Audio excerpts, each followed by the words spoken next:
Ya, Assalamualaikum warahmatullahi wabarakatuh.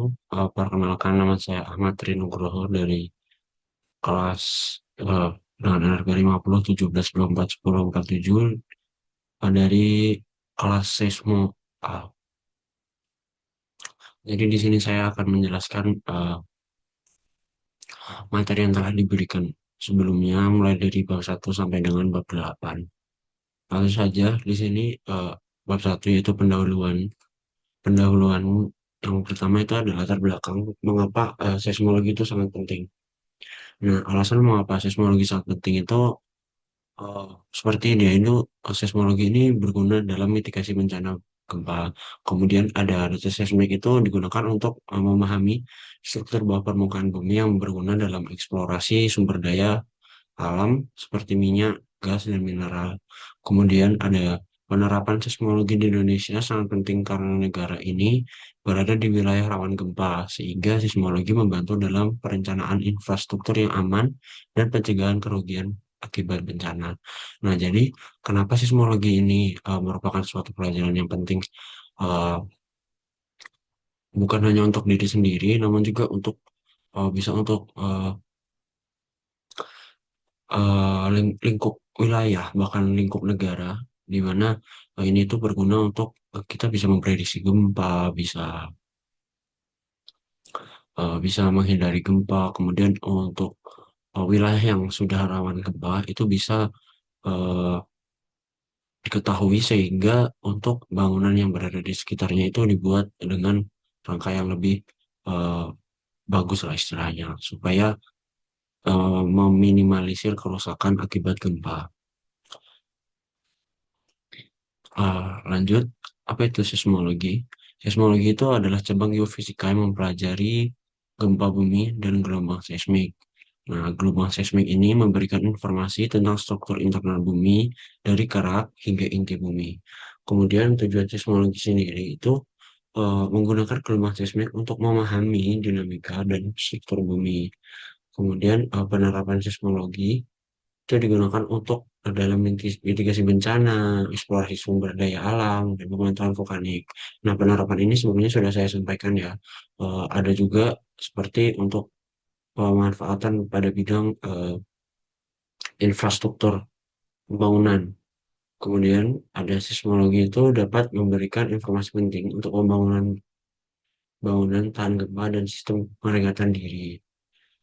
Nah, jadi seismo itu seismologi ini tuh sangat penting ya karena eh, kembali lagi Kembali lagi, seperti yang sudah saya katakan sebelumnya, terdapat manfaatnya itu seperti untuk mitigasi bencana, eksplorasi sumber daya alam, pemantauan vulkanik. Nah, eksplorasi sumber daya alam di sini itu bisa berupa eh, minyak, bisa berupa dan lain sebagainya. Kemudian eh, lanjut, ada ruang lingkup dari seismologi. Nah, seismologi ini mencakup berbagai aspek yang dapat dibagi menjadi beberapa kategori besar.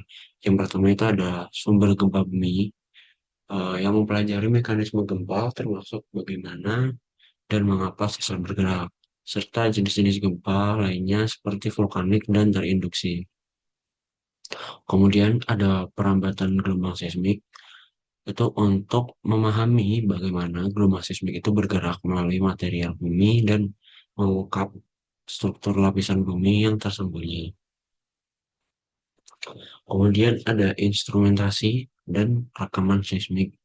Ini melibatkan penggunaan alat seismometer untuk merekam gerakan tanah dan gelombang seismik serta proses kalibrasi pengolahan data. Kemudian ada analisis data seismik. Ini menggunakan data seismik untuk menentukan lokasi dan magnitudo gempa. Namanya itu itu akan kita bahas selanjutnya itu di bab akhir. Kemudian ada serta menganalisis sumber dan struktur gempa. Kemudian aplikasinya itu aplikasi praktis teknologi dalam sumber daya alam seperti yang sudah saya katakan sebelumnya. Kemudian ada mitigasi bencana dan pemantauan aktivitas seismik global. Lanjut ke getaran, gelombang, dan elastisitas. Lanjut ke bab 2 ya. Nah, yang pertama itu ada getaran harmonik sederhana atau GHS. Nah, GHS sendiri itu adalah getaran periodik yang menjadi model dasar perilaku gelombang, termasuk gelombang seismik. Nah, parameter yang ada di GHS itu yang pertama itu ada amplitudo ya. Di sini ada amplitudo, kemudian ada frekuensi, kemudian ada periode, dan ada kecepatan sudut atau di sini menggunakan waktu. Nah, amplitudo sendiri itu apa? Amplitudo sendiri itu adalah jarak maksimum dari tujuh titik keseimbangan. Kemudian untuk frekuensi itu adalah jumlah siklus getaran per detik. Kemudian ada periode, yaitu waktu yang dibutuhkan untuk satu siklus itu penuh. Maksud satu siklus di sini itu apa? Maksud satu siklus di sini itu adalah satu gelombang. Satu gelombang itu terdiri dari satu puncak dan satu lembah. Nah, itu jadi apa itu periode? Jadi waktunya itu berapa dari sebuah gelombang itu untuk mencapai satu gelombang gitu. Satu siklus penuh ya. Jadi satu puncak dan satu lembah. Kemudian ada kecepatan sudut. Ya di sini kita menggunakan T itu untuk merubah untuk menggambarkan perubahan sudut. Kemudian untuk gelombang seismik sendiri eh, dapat direpresentasikan sebagai superposisi berbagai GHS pada frekuensi yang berbeda. Lanjut, tegangan dan regangan. Nah, tegangan dan regangan ini apa? Yang pertama yang akan kita bahas itu adalah tegangan. Tegangan itu ada gaya internal yang bekerja dalam material untuk melawan deformasi. Dirumuskan sebagai T sama dengan FA, di mana F adalah gaya dan A adalah luas penampang. Nah, satuannya itu adalah Pascal, kemudian ada regangan atau deformasi. Regangan atau strain, yakni deformasi atau perubahan bentuk relatif akibat tegangan. Nah, jadi regangan ini tuh terjadi bisa terjadi itu karena adanya tegangan ini. Nah, kalau nggak ada tegangan berarti tidak terjadi regangan. Kemudian dirumuskan sebagai E sama dengan delta L per L0, di mana delta L adalah perubahan panjang dan L0 itu panjang awal. Kemudian ada regangan itu bersifat tanpa satuan. Kemudian ada hukum Hooke. Hukum Hooke di sini itu adalah menyatakan bahwa tegangan itu berbanding lurus dengan regangan dalam batas elastisitas material. Dirumuskan sebagai tau sama dengan E epsilon, di mana E adalah modulus elastisitas. Kita lihat di sini ya gambarnya, ada gambar tegangan dan regangan. Nah, ketika mulai titik luluh ini itu ketika eh, regangannya sudah mulai berubah bentuk. Nah, kemudian ada titik putus. Titik putus ini istilahnya adalah eh, gelum- ketika dia itu mulai patah, maka disebut titik putus. Nah, modulus elastisitasnya ini, terus ini daya rental maksimum, tapi karena adanya regangan, maka karena adanya tegangan, maka terjadi regangan.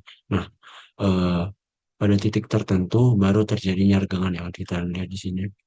Eh, enggak dari enggak dari tegangan langsung jadi regangan gitu enggak. Jadi ada titik luluhnya, istilahnya itu titik luluh ketika deformasi atau perubahan material itu mulai berubah gitu bentuknya. Lanjut, ada gelombang elastik. Gelombang elastik itu dibagi menjadi ada gelombang P atau gelombang primer. Gelombang primer itu kompresional yang merambat melalui padatan cair dan gas. Kemudian dia itu bergerak ke arah dengan arah gelombang. Nah, ini kita lihat ya, ketika gelombangnya mengarah ke sana, maka eh, gelombang P ini juga ke sana gitu. Kemudian ada gelombang es atau sekunder. Nah, sekunder ini gelombang geser yang hanya merambat melalui material padat. Nah, ini geraknya dia tuh kayak shear ya, atau geser. Jadi dia, ini salah salah. Gelombang es yang sekunder itu kayak dia mengarah ke sumbu Y. Yang ini mengarah ke sumbu X. Kemudian ada gelombang permukaan. Gelombang permukaan itu khusus yang ada di surface aja, bukan di subsurface. Kalau subsurface itu biasanya ada gelombang P sama gelombang S. Ah, gelombang love itu bergerak secara horizontal, tegak lurus terhadap arah raba. Nah, jadi dia kayak gini, gelombang love. Itu dia tuh kayak shear. Dia gerak mengarah ke sana juga, sesuai dengan arah gelombang, tapi dia tuh ada arah di atas di surface-nya itu dia geraknya kayak shear tuh, kayak sesar geser. Ada yang ke sana dan ada yang ke sini. Kemudian ada gelombang Rayleigh. Gelombang Rayleigh ini bergerak dalam lintasan elips yang retrograde vertikal. Nah, jadi seperti elips gini ya, bisa dilihat di sini. Itu dia tuh kayak campuran antara gelombang P sama gelombang S. Jadinya dia agak eh, membentuk elips sehingga dia jadinya kayak gini. Berbeda ya sama ice wave. Kalau ice wave itu kan ice wave itu dia bawahnya juga bergelombang, sehingga sedangkan yang relic itu enggak. Karena relic ini gabungan antara S sama P.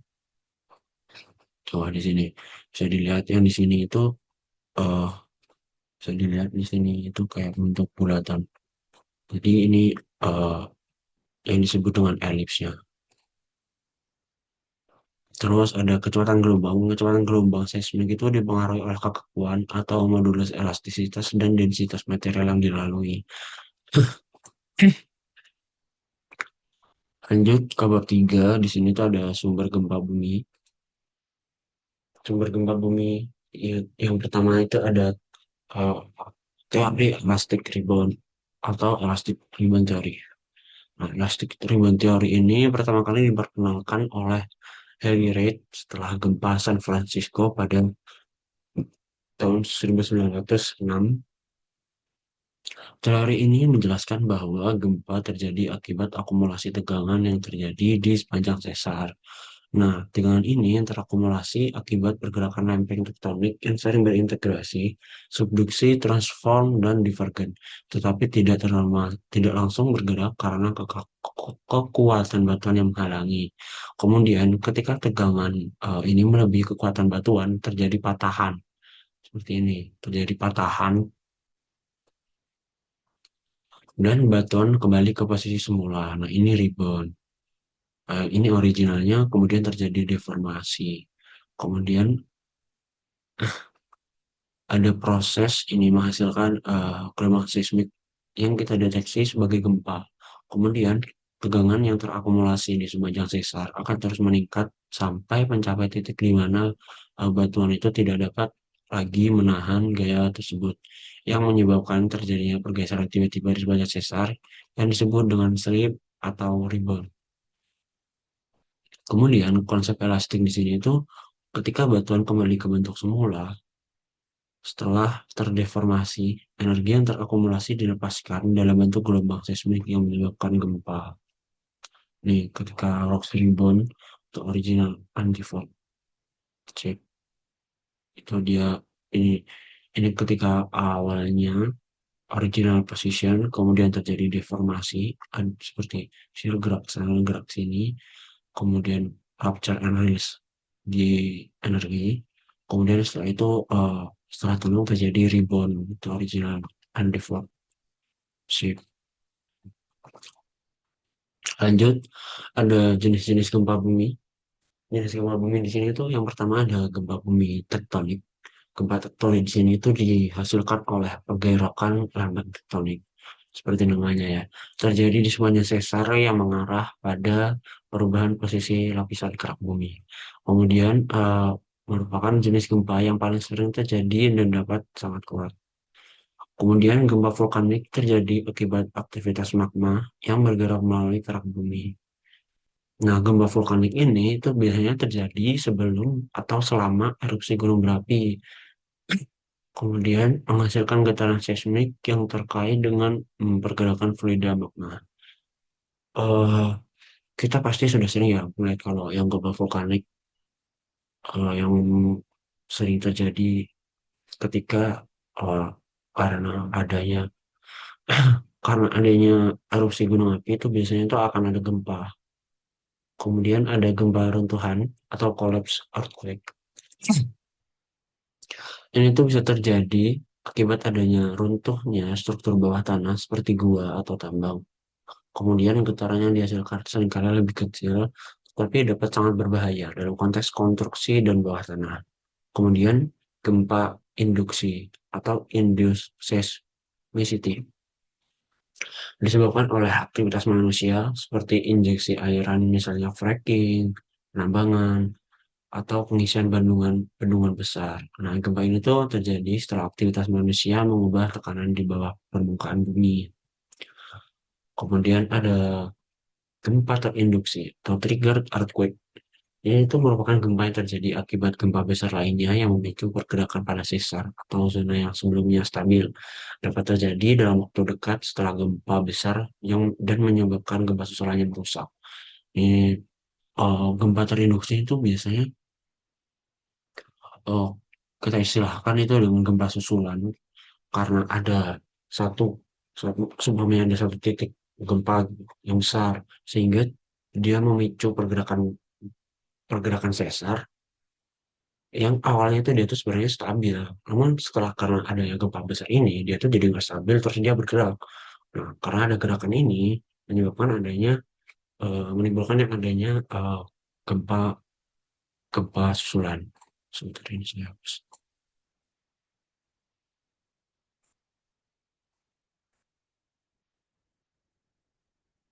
Kemudian lanjut ada struktur sesar. Sebentar saya pindah. Nah, struktur sesar di sini tuh ada yang pertama ada sesar strike slip. Sesar strike slip itu di mana pergerakan relatif antara dua blok terjadi secara horizontal. Kemudian gerak horizontal pada sesar ini berupa dekstral kanan kanan atau sinistral seperti ini ya, strike slip. Ah, bergerak ke sana dan ada yang bergerak ke sana dan ini memotong. Kemudian ada sesar diagonal slip. Nah, sesar diagonal slip itu yang ini dia eh, agak turun ke bawah, tapi dia juga agak geser ke sana. Nah, itu merupakan gabungan antara pergerakan vertikal dan horizontal di semuanya sesar. Kemudian terkadang disebut oblique slip. Kemudian sesar deep slip atau normal fault. Deep slip itu ada seperti ini ya, bergerak ke atas dan bergerak ke bawah. Yang dimana dia itu tipe sesar dimana blok di atas itu sesar bergerak turun relatif terhadap blok di bawahnya. Terjadi di daerah yang mengalami ekstensi atau pemanjangan perang bumi. Kemudian ada sesar translip yang ini. Sesar naik di mana blok yang lebih tinggi itu bergerak naik relatif terhadap blok di bawahnya. Terjadi pada zona kompresi dan lebih mirip dengan sesar deep slip dengan sudut yang lebih kecil, kurang dari 30 derajat. Kemudian ada sesar encelan yang dimana sesar dengan kemiringan oblik yang membentuk pola miring dan terjadi di sepanjang cekungan atau garis lipatan. Kemudian ada sesar paralel. Sesar paralel ini membentuk pola paralel satu sama lain.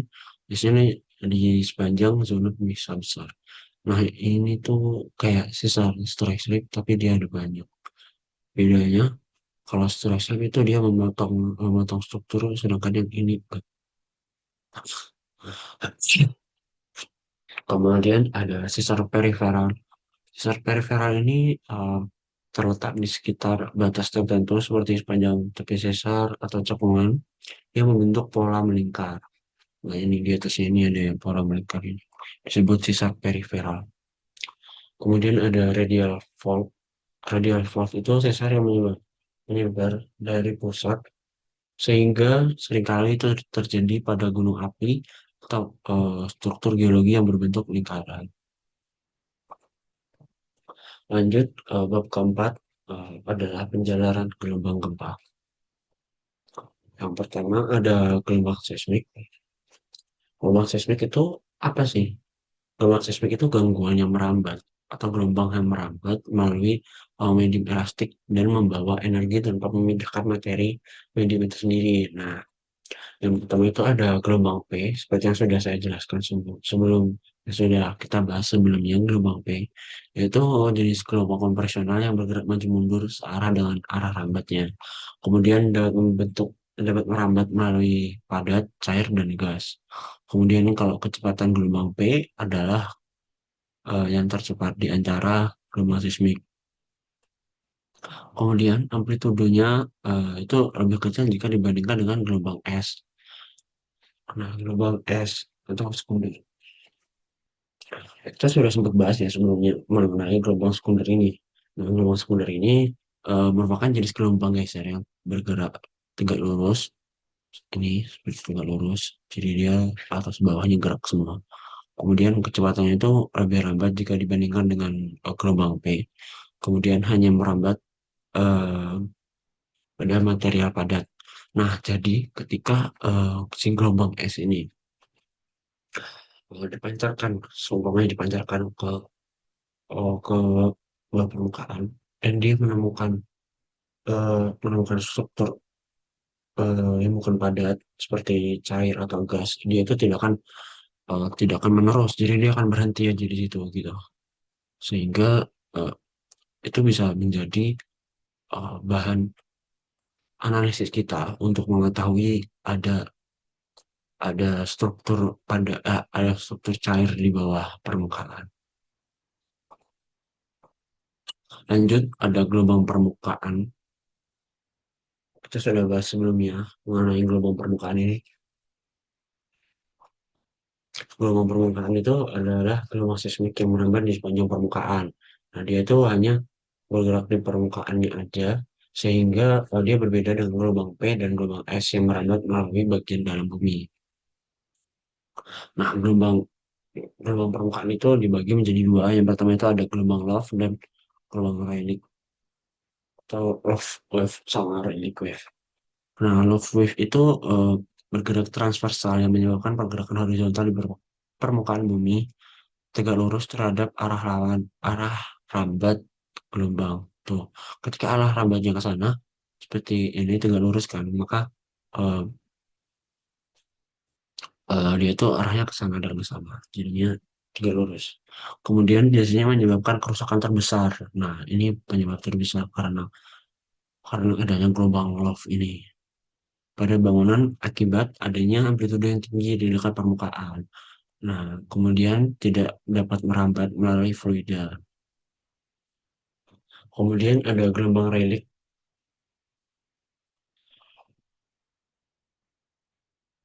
Kita sudah bahas sebelumnya mengenai gelombang relik ini juga. Dia itu berbentuk elips retrograd di permukaan. Kemudian perpaduan antara pergerakan vertikal dan horizontal. Jadi dia itu gabungan antara gelombang P sama gelombang S. Dia menyebabkan gerakan elips yang mirip dengan gelombang air laut. Kemudian dia ini memiliki amplitudo yang besar di dekat permukaan dan dapat menyebabkan kerusakan signifikan pada struktur di permukaannya. Lanjut, ada kecepatan gelombang seismik. Kecepatan gelombang seismik di sini itu bergantung pada sifat elastisitas dan densitas material yang dilalui. Gelombang P memiliki kecepatan yang lebih tinggi dibandingkan S dan kedalamannya juga mengaruhi kedalaman kecepatan gelombang. Kemudian kecepatan gelombang P di kerak bumi dapat mencapai 6,4 km per second, sedangkan di mantar atas dapat mencapai 8. Kemudian kecepatan gelombang es cenderung lebih lambat dan bervariasi antara 3 sampai 4 dikerak. Kemudian ada hukum Snellius yang menjelaskan pembiasan gelombang saat bergerak melalui batas antar dua medium dengan kecepatan yang berbeda. Nah, gelombang seismik akan berbelok sesuai dengan perbedaan kecepatan di dua medium tersebut. Nah, ini yang membantu kita untuk memetakan struktur di bawah permukaan. Ketika ada eh, istilahnya apa namanya batas batas dari sebuah lapisan, itu kecepatan dari sebuah gelombang itu akan berubah. Nah, makanya eh, itu membantu kita untuk melakukan pemetaan lah istilahnya, pemetaan di bawah permukaan. Lanjut, ada kecepatan gelombang dan struktur bumi. Kecepatan gelombang seismik dapat digunakan untuk memetakan struktur bumi, seperti yang sudah saya katakan sebelumnya. Misalnya, kecepatan P lebih tinggi di material yang padat, misalnya batuan di dalam mantel. Kemudian ada peta tomografi seismik yang menggunakan perbedaan kecepatan gelombang untuk memetakan daerah-daerah dengan anomali yang memiliki kecepatan lebih tinggi atau lebih rendah. Hmm. Lanjut, ada atenuasi gelombang.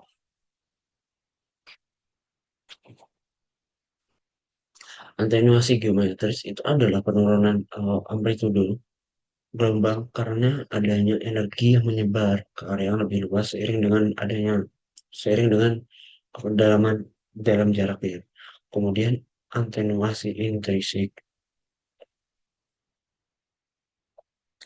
Atenuasi intrinsik ini penyerapan energi oleh medium itu sendiri yang mengurangi amplitudo gelombang.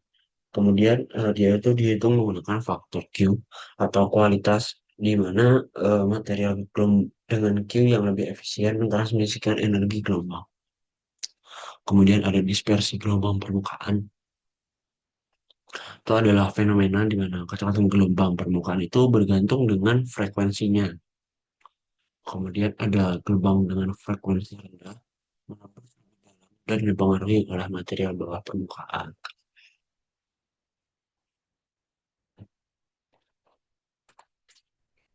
Lanjut, sudah sampai bab 5, yaitu instrumentasi dan akuisisi data seismik. Nah, instrumen yang digunakan untuk melakukan akuisisi pada data eh, akuisisi pada seismik itu namanya adalah seismometer. Ini seismometer. Terdapat wire, ada column, ada heavyweight, ada revolving paper, ada ground, ada rock. Nah, seismometer ini adalah alat yang mendeteksi dan merekam gerakan tanah akibat gelombang seismik. Nah, kemudian ada prinsip kerjanya. Prinsip kerjanya itu seismometer menggunakan massa yang digantungkan pada pegas. Ketika terjadi getaran, massa uji akan tetap diam karena inersia. Sementara bingkainya itu bergerak menghasilkan sinyal yang direkam oleh seismogram. Nah, ini pena, ini bingkai ya. eh Kayak contohnya tuh kita pasti udah pernah lihat kalau semuanya ada gempa nih, terus yang eh, tayang di televisi gitu kan, pasti ada kayak istilahnya yang ada yang kayak catatan gelombang yang gitu. Nah, itu direkam oleh alat seismometer ini. Nah, ini seperti ini nanti kan ya. Kalau terjadi gempa tuh mulai ada gelombang gede-gede. Lanjut, ada jenis-jenis seismometer, ada banyak ya. Ada broadband yang ini, itu mendeteksi gelombang dengan berbagai frekuensi, dari yang rendah hingga yang tertinggi. Kemudian ada yang short period. Short period itu yang ini, seismometer ini, 1000. Itu mendeteksi gelombang frekuensi tinggi yang ideal untuk gempa yang terjadi hanya lokal saja, istilahnya yang tidak terlalu besar cakupannya. Kemudian ada strong motion seismometer. Ini digunakan untuk merekam getaran tanah yang sangat kuat, seperti gempa besar. Yang ini, yang strong motion seismometer ini. Kemudian ada instrumen dan sistem akuisisi data. Yang pertama ada jaringan seismik, yakni dia sejumlah stasiun seismik yang dimana dia itu tersebar di berbagai wilayah yang memantau dan merekam aktivitas seismik secara real time. Nah, data yang diperoleh ini digunakan untuk analisis lebih lanjut, termasuk penentuan lokasi dan magnitud gempa. Jadi, jaringan seismik ini nantinya itu nanti dia berfungsi untuk menentukan istilahnya itu adalah eh, Century. Oh, nanti aja itu kita bahas di bab 8 atau bab 6. Kemudian ada sistem akuisisinya, yaitu ketika pengambilan data seismik yang diterima dari berbagai stasiun dikumpulkan dan dikirim ke pusat analisis untuk diproses. Nah, untuk pengambilan data ini, jika istilahnya hanya lokal, itu biasanya akan dikumpulkan datanya itu oleh yang namanya geofone. Kemudian dari geofone itu akan disalurkan ke alat yang namanya seismogram. Nah, dari seismogram itu akan keluar gelombang-gelombang ya. Nah, dari situ bisa dianalisis apa namanya, struktur permukaan bumi ya. Nah, untuk perangkat pengolahan sinyal itu digunakan untuk meningkatkan kualitas sinyal yang diterima, mengurangi noise, dan mengonversi data analog menjadi format digital. Lanjut ke penyimpanan dan pengolahan data. Yang pertama itu ada penyimpanan data. Data seismik itu disimpan dalam format digital untuk memudahkan adanya analisis untuk jangka panjang. Jadi semisal 10 tahun ke depan itu kita masih bisa dianalisis gitu yang terjadi dari sekarang. Kemudian sistem penyimpanan ini harus memiliki kapasitas tinggi untuk menangani data yang jumlahnya itu besar. Kemudian ada pengolahan data yang yang meliputi mulai dari filter, koreksi, rekonstruksi sinyal, dan analisis spektrum untuk menemukan informasi yang lebih mendalam tentang struktur bawah permukaan dan sumber gempa. Lanjut ke kalibrasi seismometer. Nah, kalibrasi ini tuh apa sih? Kalibrasi ini tuh untuk memastikan bahwa seismometer itu bekerja dengan akurasi yang tinggi. Kemudian untuk menggunakan menggunakan gelombang seismik yang dikenal, misalnya ledakan kecil untuk memeriksa hasil pengukuran. Kemudian mensinkronkan data dari berbagai stasiun agar dapat digabungkan dengan baik. Kemudian ada pengukuran dan analisis sinyal seismik. Yang pertama itu ada analisis data seismik berguna untuk mengukur waktu tiba gelombang P dan S untuk menentukan lokasi hipocenter. Kemudian menganalisis frekuensi dan amplitudo dan kecepatan gelombang untuk memahami sumber gempanya.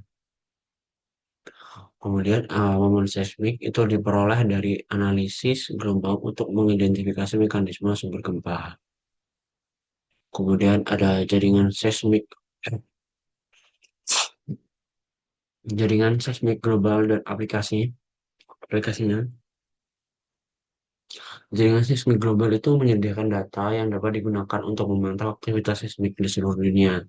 Nah, memungkinkan ini tuh gunanya untuk memprediksi bencana yang lebih baik, dan responnya itu lebih cepat sehingga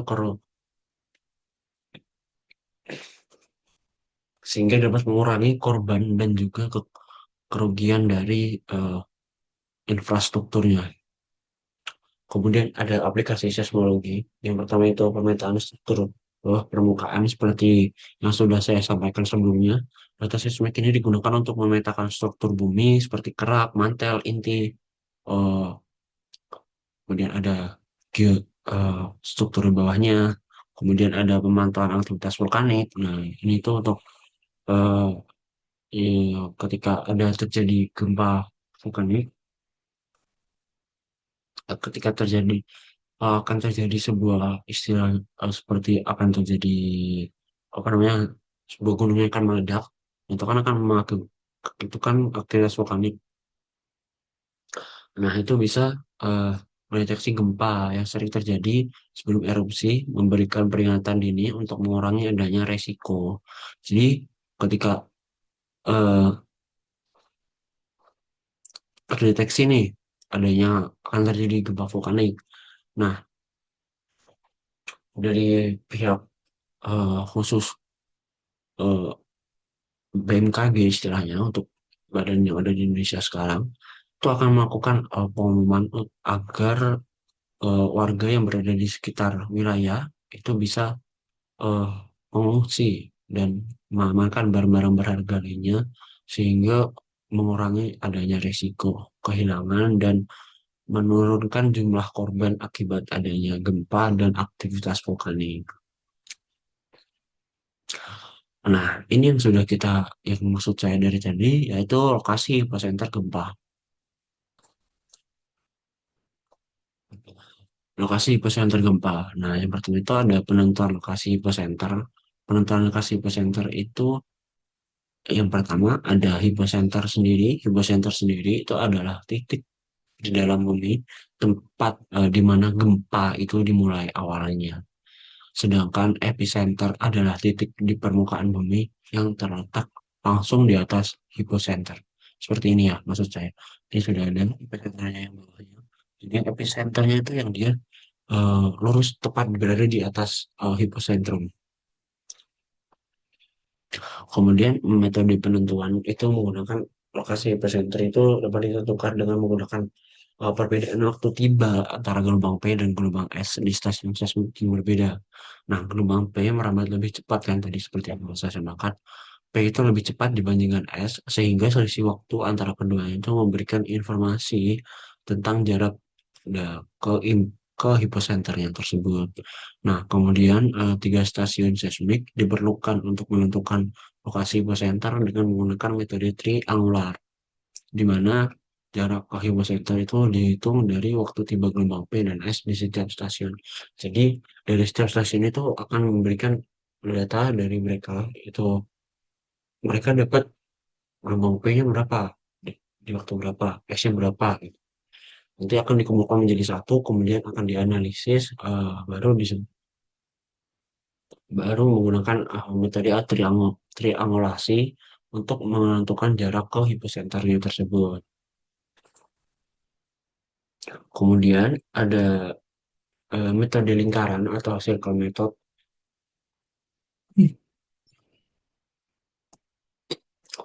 Circle method sendiri itu adalah cara tradisional ya. Cara tradisional untuk menentukan lokasi gempa dengan menggambar lingkaran berdasarkan jarak yang dihitung dari waktu tiba gelombang P dan gelombang S. Prosedurnya, yang A itu tentukan waktu tiba gelombang P dan S di beberapa stasiun seismik.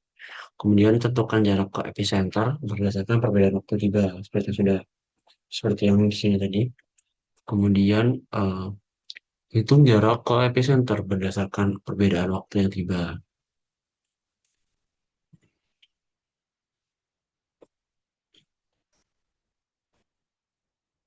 Kemudian gambar lingkaran dengan jari-jari sesuai jarak yang dihitung di setiap stasiun nih. Dihitung jaraknya. Kemudian titik perpotongan lingkaran-lingkaran tersebut adalah lokasi dari epicenter. Jadi kasih hiposentrumnya tuh di tengah-tengah sini. Seperti dibikin ini lingkaran dulu, ini juga dibikin lingkaran, ini juga dibikin lingkaran. Nah, dari lingkaran-lingkaran ini kan ada perpotongan di tengah-tengahnya ini. Nah, ini yang disebut dengan hiposentrumnya. Tetapi dari metode lingkaran ini terdapat kelemahannya, yaitu dia tidak memberikan informasi yang cukup akurat untuk lokasi hipocenter pada kedalaman berapa. Seperti ini ya. Lanjut ke metode Wadati dan metode invers dan metode Geiger yang terakhir. Kemudian yang pertama itu ada metode Wadati, yakni metode yang lebih modern untuk menentukan lokasi epicenter dan kedalaman lebih akurat. Nah, prinsipnya itu gimana? Dia itu menggunakan plot waktu tiba antara gelombang P dan S untuk menentukan lokasi epicenter dan kedalaman berdasarkan model kecepatan bumi. Nah, model ini tuh memberikan hasil yang lebih akurat dibandingkan dengan hasil mode lingkaran. Nah, apalagi kalau gempanya itu gempa yang berada di tempat yang sangat dalam. Pusat epicentrumnya itu di dalam banget gitu.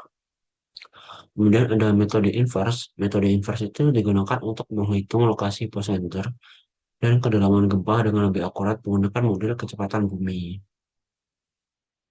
Kemudian ada metode Geiger. Metode Geiger itu menggunakan inversi linear.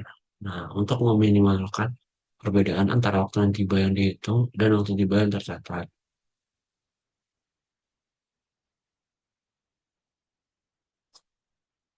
Nah, metode Geiger ini digunakan untuk menghitung lokasi epicenter dan kedalaman gempa berdasarkan data dari beberapa stasiun seismik.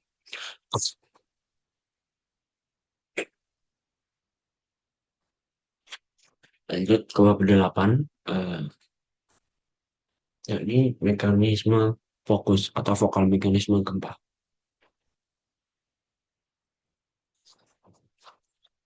Yang pertama ada mekanisme fokus gempa, yaitu ada geometri sesar. Yang pertama ada strike, yaitu arah horizontal dari bidang sesar. Ini adalah sudut antara garis utara dan garis yang terbentuk oleh interseksi bidang sesar tersebut. Nah, ini strike, ini slip, ini dip. Jadi strike itu dia strike itu dihitungnya berdasarkan dari north. Nah, dia melenceng berapa berapa derajat dari north sesungguhnya. Kemudian ada dip, yakni sudut kemiringan bidang sesar terhadap sudut horizontal. Nah, sudut ini itu menggambarkan seberapa tajam bidang sesar itu turun ke bumi. Kemudian ada rek atau slip, yakni sudut pergeseran pada bidang sesar yang mengukur arah gerakan relatif dua blok batuan pada sesar. Nah, rek ini menunjukkan jenis gerakan sesar, apakah dia naik atau dia turun atau dia horizontal. Kemudian ada sistem koordinat bola, fokus, dan diagram beach ball. Nah, ini diagram beach ball. Nah, telegrafis ini proyeksi bola fokus yang menjadi sangat berguna untuk memetakan gelombang P dari berbagai stasiun. Kemudian ada polaritas pertama yang diterima dari stasiun diwakili dalam diagram ini, mengidentifikasi gerakan tanah yang terjadi di sekitar hipocenter. Kemudian diagram beach ball. Nah, diagram beach ball ini adalah representasi visual dari pola mekanisme gempa yang menggambarkan pergerakan blok pada sesar. Nah, bola hitam itu menunjukkan area kompresi, sedangkan putih itu menunjukkan area dilatasi. Nah, mekanisme fokus itu dapat dilihat secara jelas di diagram ini untuk membantu mengidentifikasi jenis sesar, apakah dia normal, naik, turun, eh, ya normal, shear atau strike berdasarkan pola yang terlihat seperti ini. Nah, ini ada klasifikasi sendiri yang strike slip, dan ada normal, yang hanging wallnya turun, kemudian ada reverse yang hanging wallnya naik, kemudian ada oblique yang dia itu justru menjauh. Lanjut ke prinsip analisis pola sinyal pertama atau first motion pada gelombang P. Sinyal pertama atau first motion itu defleksi pertama pada seismogram saat gelombang P tiba di stasiun seismik. Nah, kompresi plusnya itu gerakan tanah pertama kali menunjukkan gerakan naik, tanah bergerak menjauh dari stasiun. Kemudian ada dilatasi.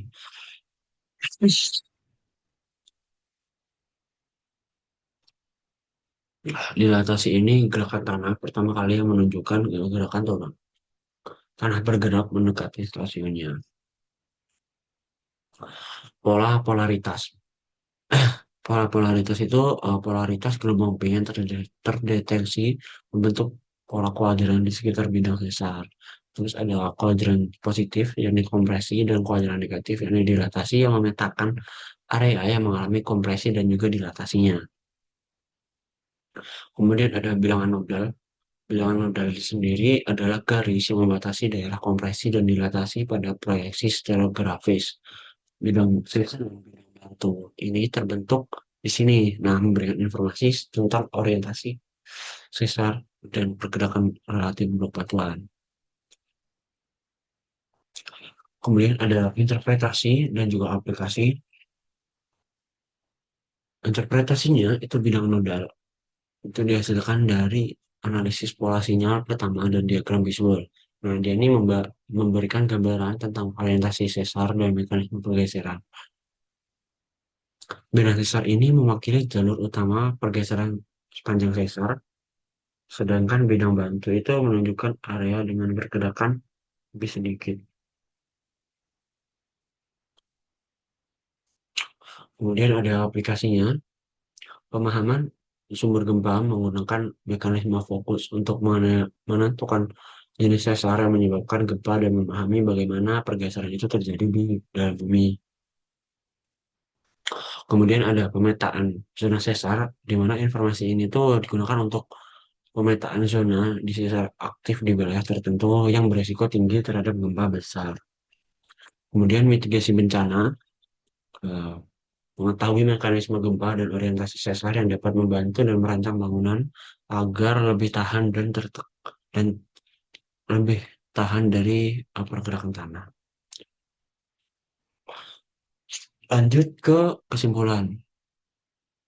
Nah, dari materi yang sudah saya sampaikan, itu menyimpulkan bahwa seismologi itu sangat penting untuk memahami sumber gempa bumi dan struktur bawah permukaan bumi yang mendasari upaya mitigasi bencana. Penerapan seismologi dalam perancangan bangunan terhadap gempa dan sistem peringatan dini dapat mengurangi kerugian material dan menyelamatkan banyak nyawa. Data seismik juga digunakan untuk memantau aktivitas vulkanik dan memberikan peringatan dini terkait erupsi gunung berapi. Kemudian pemantauan seismik mendukung adanya eksplorasi sumber daya alam dan membantu merencanakan pembangunan yang lebih aman di daerah yang rawan gempa. Sekian presentasi dari saya. Mohon maaf ya, mohon maaf apabila ada kesalahan. Eh, ya, saya akhiri. Wabillahi taufiq wal hidayah. Wassalamualaikum warahmatullahi wabarakatuh.